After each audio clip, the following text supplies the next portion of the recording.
Welcome et bienvenue chez Daddy Academy. Nous sommes là aujourd'hui encore pour une nouvelle formation concernant l'administration Windows Server 2019. Comme vous le savez, on a fait beaucoup de choses, donc c'est jugé nécessaire de faire ce cours-là qui va concrètement sauver la vie des administrateurs, qui va même empêcher un administrateur d'être viré ou d'être remercié comme ça. S'il ne part pas en prison. Parce que la sauvegarde des données, c'est quelque chose de crucial, de quelque chose de très important. Pour ceux qui sont nouveaux sur la chaîne, la seule façon pour me remercier, c'est de s'abonner, partager et liker. Donc, ce tutoriel risque d'être un peu long, mais n'oubliez pas que à chaque fois sur toutes mes vidéos, je fais des chapitres. Donc, pour ceux qui comprennent déjà la théorie, ils peuvent aller à la partie pratique. Mais pour ceux qui souhaitent encore apprendre un tout petit peu la théorie, peuvent continuer avec moi. D'accord, merci si vous êtes là. Cela veut dire que vous voulez apprendre la théorie un peu. Qu'est-ce que nous allons faire? On va parler de la réplication. Ok? On va parler, c'est quoi la réplication? On a dit que la réplication des données est un procédé qui consiste à copier les données d'un serveur A vers un serveur B. Ok? C'est ça qu'on appelle généralement des serveurs cibles, aussi sont appelés des serveurs esclaves. Dans certains environnements, vous allez entendre le master et le slave. Le master, c'est le serveur principal qui reçoit toutes les informations. Et le serveur slave, lui, il reçoit les informations qui ont été introduites au niveau du master. Ok? En quelque sorte, c'est ça la réplication. Ça consiste à copier les données vers un autre serveur. Maintenant, on va voir comment le fonctionnement, comment la réplication, elle fonctionne. Elle fonctionne en 3 temps. D'abord, le serveur maître reçoit une information, c'est-à-dire lorsque il y ait modification, ou il y ait ajout ou suppression de données. Ça, c'est la première, c'est la première chose qu'il retient. Deuxième chose, c'est quoi? Lorsque les changements sont détectés. C'est-à-dire, les changements sont détectés. Et troisièmement, les modifications sont répercutées sur le serveur cible. Donc, cela veut dire que si nous faisons une modification au niveau du serveur master, c'est-à-dire le serveur A que nous, on va apporter ici, il va répliquer ces données-là vers le serveur cible, vers sa réplication, ok, vers le slave. Et mais n'oubliez pas qu'encore vous pouvez faire des modifications au niveau du slave et que ça se répercute au niveau du master. Tout dépend de ce que vous avez configuré. Mais dans ce cadre-là, comme nous parlons de la réplication, là, il faut que tous les serveurs nous puissions faire de lecture, de modification et d'écriture. Ok? Et maintenant, quels sont les types de réplication? On parle d'une réplication active. Qu'est-ce qu'une réplication active? Une réplication active, les calculs effectués par les serveurs sources sont également effectués par les ou les serveurs cibles. Ces derniers ne se contentent pas de récupérer ce que le serveur maître leur envoie. Ok? C'est ça, en quelque sorte, ce qu'on appelle une réplication active. Il y a ce qu'on appelle aussi une réplication passive. Lors de cette réplication avec la passivité, une réplication qui est passive, seul le maître effectue les calculs. C'est ça que je vous disais tout à l'heure. Tout dépend de votre type de réplication. Ok? On dit ici, la réplication passive, c'est seul le serveur maître effectue les calculs. Ce sont alors les informations finales qui sont transmises au serveur, aux autres serveurs. Est-ce que vous comprenez? Il y a ce qu'on appelle aussi la synchrone, c'est-à-dire la réplication synchrone. Là, qu'est-ce que ça fait? Aussi, le serveur cible envoie un accusé de réception, un accusé de réception pour confirmer qu'il a bien reçu l'ensemble des données. Cela nécessite une connexion, encore, hein, ça, il faut penser à la bande passante. Donc, dans toute chose, si vous voulez faire quelque chose, essayez de penser de bout en bout, qu'est-ce que vous voulez faire? C'est ça ce qui est beaucoup plus important ici. C'est de savoir d'abord qu'est-ce que vous voulez faire. La réplication synchrone, elle est très intéressante parce que là, vous avez vraiment la certitude que les données sont vraiment répliquées, les données sont copiées vers le serveur cible. Il y a ce qu'on appelle encore la réplication asynchrone. Là, le serveur maître envoie les données sans attendre de retour du serveur cible. Donc, c'est l'inverse de l'autre. Ok? Il y a ce qu'on appelle aussi le semi-synchrone. Le semi-synchrone aussi, lui, il permet est un mix entre la réplication asynchrone et la réplication synchrone. La transmission des données est validée par le serveur maître lorsque le premier serveur de destination les a inscrites. Mais là, il faut comprendre que cela ne donne pas la garantie que les données sont à jour sur tous les serveurs, mais cela permet de gagner en rapidité d'écriture. Mais parfois, la rapidité ne veut pas dire que vraiment un bon travail. On vous dit ici, on vous a très bien dit que c'est une semi-synchrone. Donc, c'est ça qu'on appelle, voici les différents types de réplication. Ok? Là maintenant, on va voir pourquoi utiliser la réplication.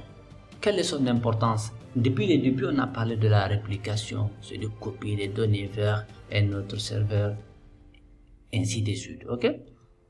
On va voir. La réplication du serveur a pour objectif d'améliorer la tolérance aux pannes.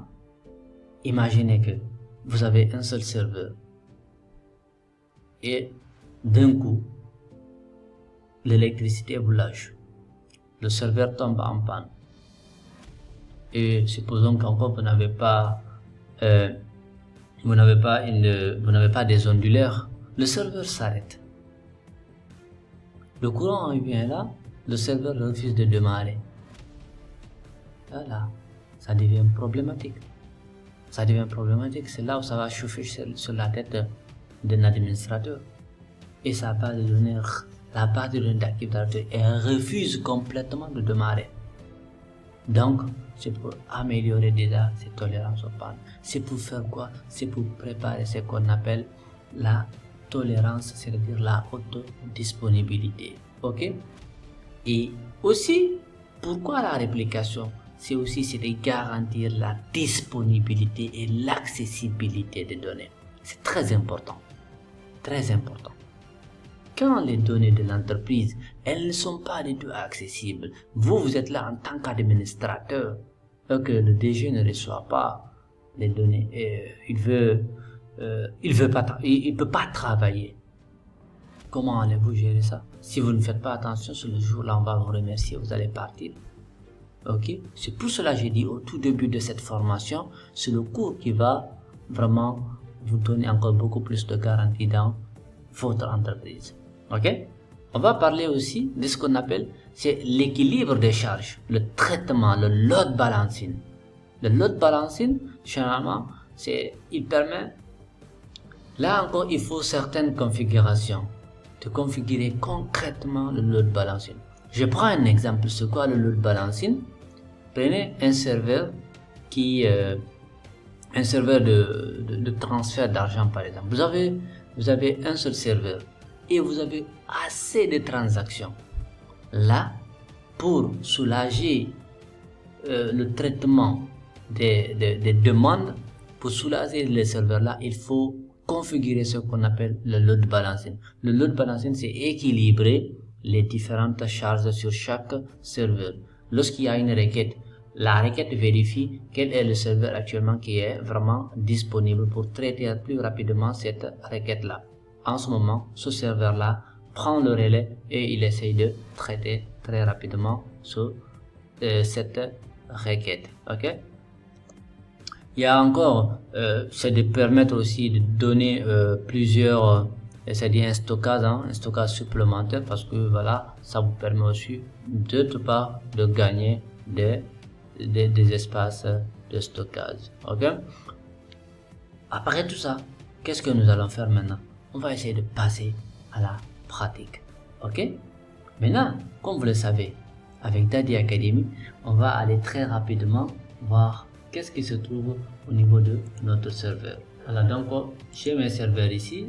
Je vais essayer de démarrer celui-là.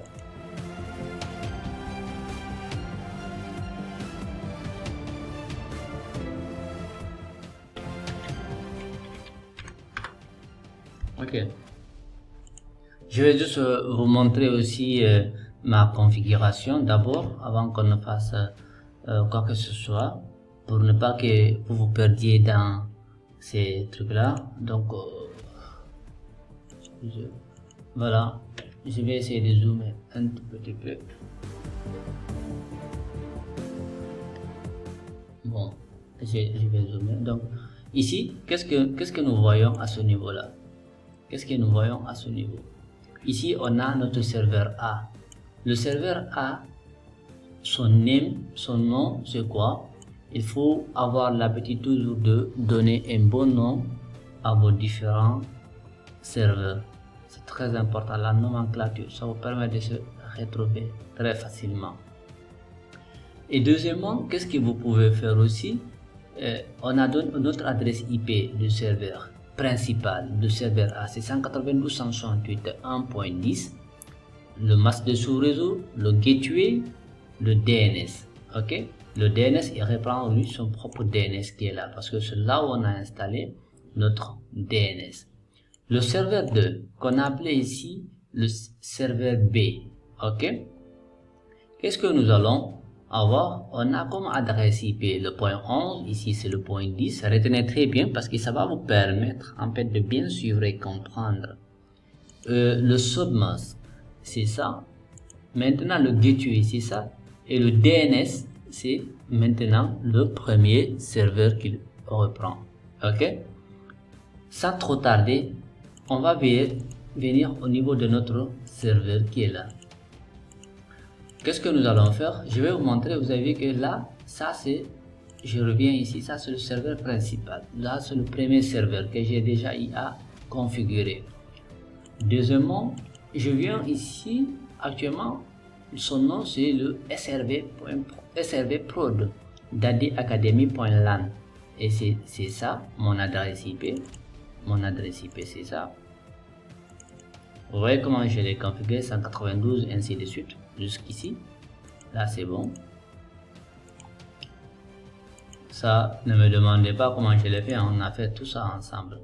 Donc vous venez, ça sur le deuxième serveur, c'est celui-là qu'on va configurer pour la réplication. Là on a quoi? SRV prod 2, on a comme adresse IP ici. Ok, je peux venir là, qui est là. Donc vous avez vu que lui, il reprend l'adresse IP, le DNS préféré du premier serveur. Retenez très bien, le DNS préféré, c'est le premier serveur que l'on met ici, pour qu'il puisse communiquer et être intégré dans le domaine existant. Maintenant, après tout ça là, il faut vérifier ce qu'on appelle d'abord la connectivité. Est-ce que les machines peuvent déjà communiquer entre elles?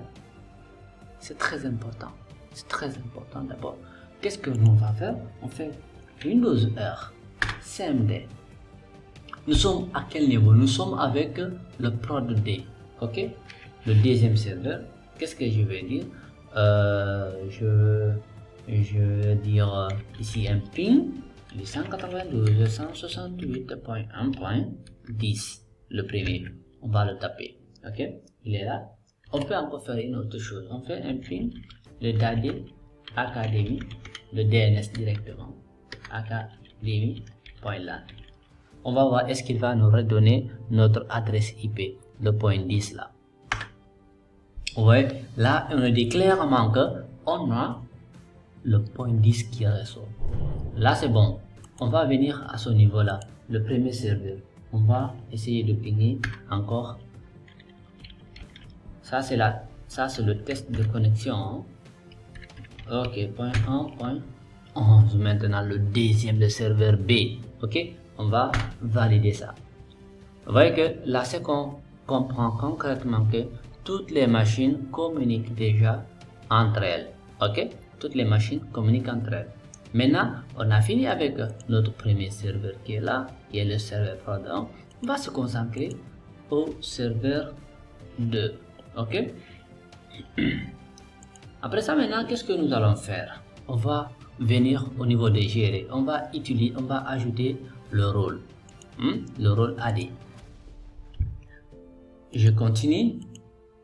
Il n'y a pas grand chose. Vous voyez, là, je suis dans le serveur prod 2. Il pointe exactement vers le point 11. On vient ici. Qu'est-ce que nous, on a besoin de quoi? C'est le ADDS. C'est ça. On a besoin de ça. Offre ça. Suivant. On n'a pas de fonctionnalité à ajouter. On redémarre si c'est nécessaire. Et là, qu'est-ce qu'on attend?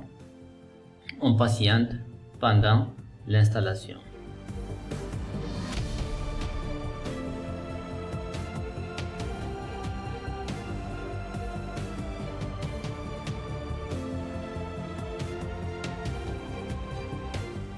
Il a fini d'ajouter le rôle.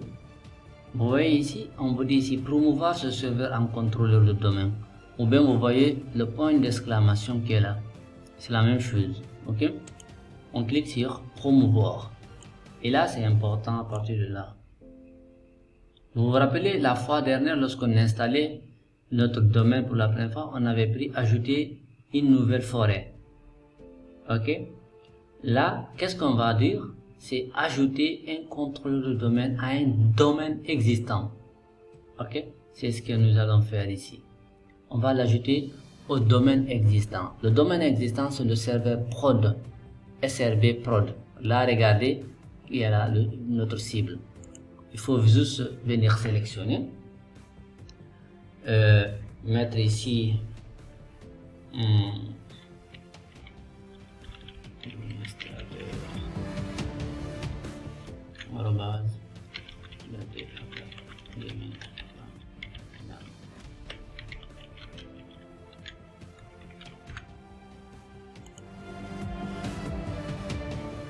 voilà, donc vous voyez, il a repris ici automatiquement le domaine existant. Je viens de sélectionner, j'ai dit ok, c'est bon. Administrateur avec cet utilisateur là, j'ai fait suivant. Là, il faut essayer, vous voyez ici, il coche directement le serveur DNS parce que le DNS est obligatoire dans un contrôleur de domaine pour le bon fonctionnement. Ok. Notre catalogue global, notre domaine first name, donc le default first name qu'on touchera tout à l'heure. Là, qu'est-ce qu'il faut faire? Taper le mot de passe de restauration. C'est très important. J'avais parlé de ça.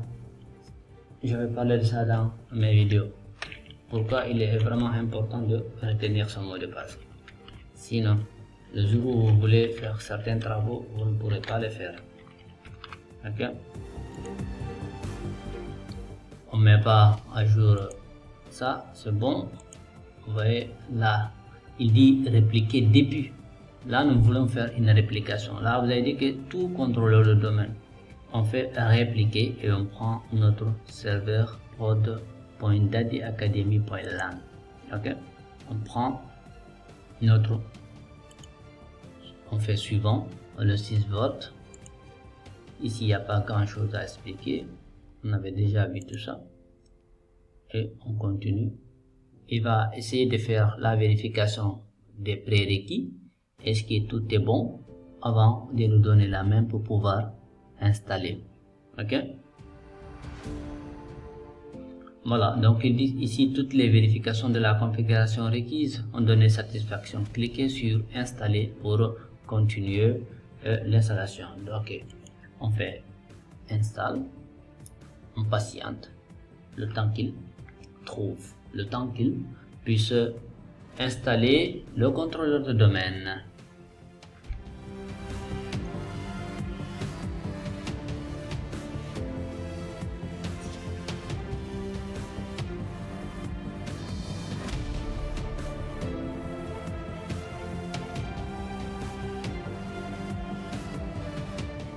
Donc ici, il a terminé. On peut patienter, il va redémarrer automatiquement. Il va redémarrer automatiquement. Donc vous pouvez ne pas cliquer ici. Parce que dès qu'il termine exactement, il doit redémarrer par lui-même. Ok? Donc parfois, il y a des process qui tournent derrière. Et dès que vous faites fermer, et là, ça risque de donner certaines erreurs. Ok?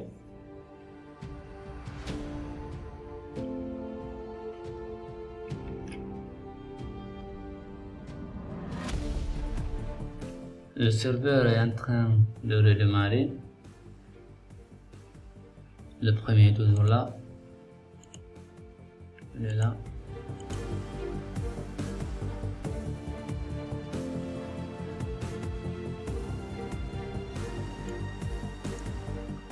Notre serveur vient de redémarrer.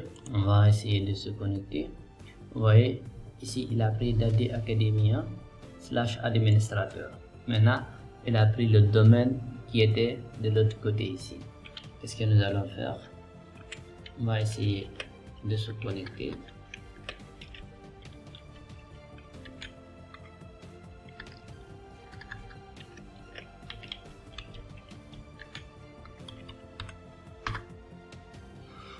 Donc comprenez qu'à partir de là, l'adresse, le mot de passe que vous devez taper ici, c'est le mot de passe du premier serveur. Ok?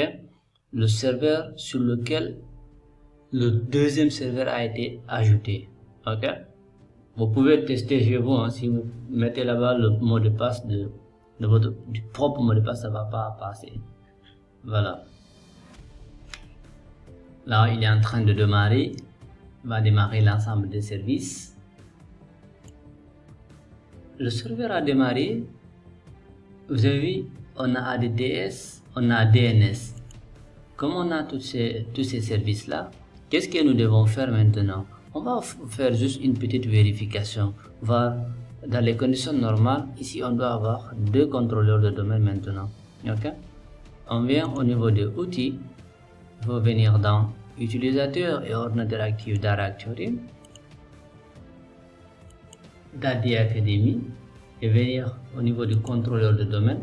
Et vous voyez ici que clairement que ici on a 2 contrôleurs de domaine maintenant. 2 contrôleurs de domaine.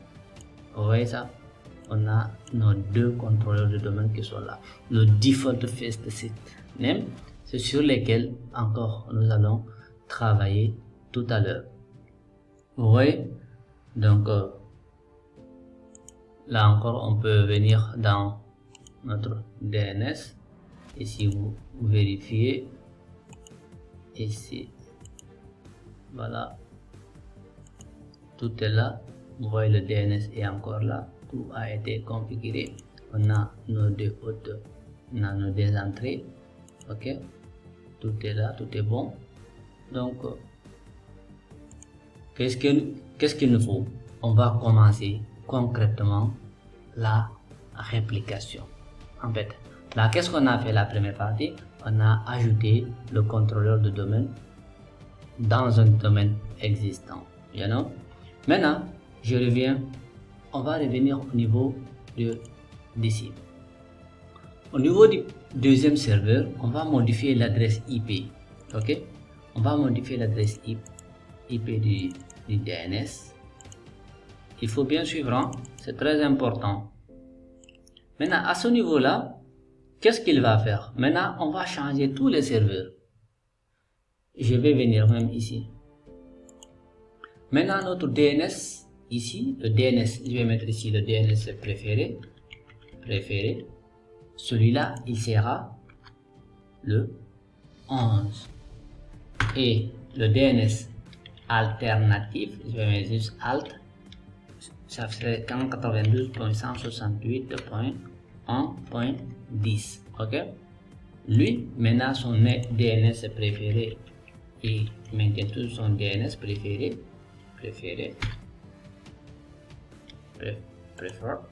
Et le DNS maintenant alternatif, lui, il prend 192.168.1.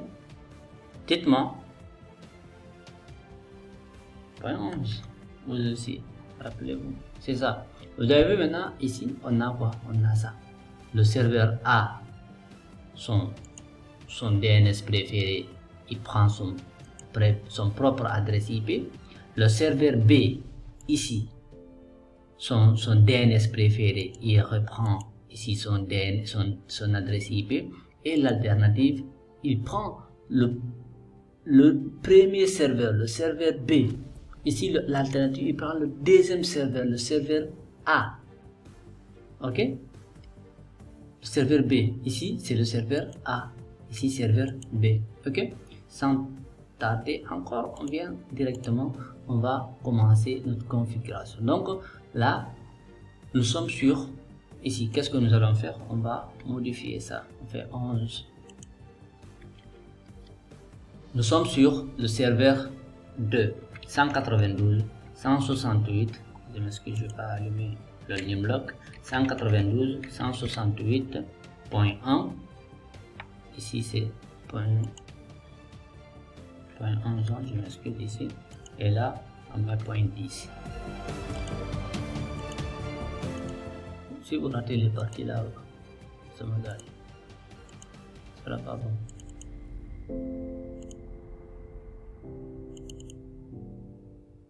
Ok, là maintenant, qu'est-ce qu'on va faire? 192.168.1.11. Ok, on peut encore vérifier. Toujours, je pense que on n'a pas fait l'erreur. C'est ça, c'est ça. Ici c'est 10, le serveur auxiliaire ici. Alternative DNS, on ferme tout ça là. À ce niveau, à partir de là, qu'est-ce qu'on va essayer de faire? Ok,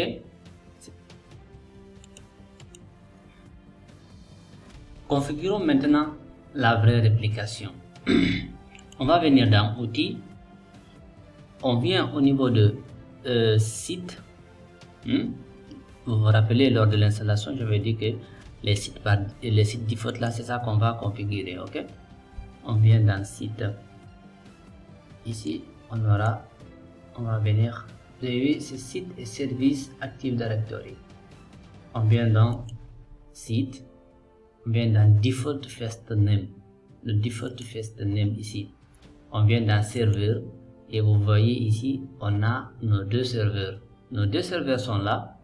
Qu'est-ce qu'il faut faire? Il faut les déplier, continuer de déplier. Là, qu'est-ce que nous devons faire concrètement? Qu'est-ce que nous devons faire? Ce que nous devons faire, il faut venir au niveau de, après avoir déplié les entities, il faut faire un clic droit et faire quoi? Faire ici toutes les tâches. Il faut vérifier ce qu'on appelle la topologie. Ok, on vérifie ça. Et là, qu'est-ce que nous devons faire? On va faire un clic droit.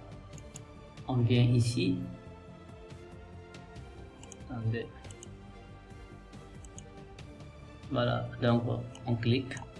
On fait ici. On dit maintenant répliquer maintenant. Ok, on fait les services de domaine Active Directory. On répliquer les connexions. Ok, là c'est bon. Il faut juste actualiser. Ok, et au niveau encore du deuxième, on va faire la même configuration. Au niveau de ce niveau là, le serveur 2, vous pouvez faire encore propriété, vous pouvez venir dans connexion. Vous voyez ici, il dit que répliquer depuis SRV prod et répliquer sur serveur prod. Il va faire la réplication de toutes les parties.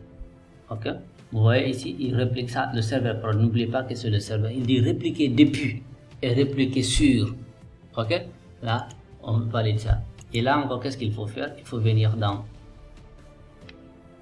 nouveau, dans toutes les tâches. Il faut vérifier ce qu'on appelle la topologie. Ok, il faut vérifier la topologie, clic droit et répliquer maintenant. Ok, et là encore, vous pouvez aussi voir ça. Il va vous dire que c'est répliqué depuis serveur prod 2 et répliqué sur serveur prod 2. J'espère que jusque là vous n'avez pas de difficulté. Voilà. Qu'est-ce que nous devons faire? Concrètement, tout ce qui est lié à la réplication de données, la configuration, elle est presque terminée. Ce que nous devons faire, on va essayer juste de faire les tests. Parce qu'il ne s'agit rien de faire une configuration sans tester est-ce que ça marche ou pas. On va venir, on réduit ça. Moi, je vais venir par exemple dans quelque chose de très simple. Gestion de stratégie de groupe par exemple. Je viens dans Forest, je viens dans Domaine, je viens dans ici Default. Ok. Déjà, ce que nous pouvons constater ici, il y a eu une réplication en fait. Les données qui étaient là-bas, ici sur le serveur prod. Si vous vous rappelez, on a fait ça ensemble, mais vous m'avez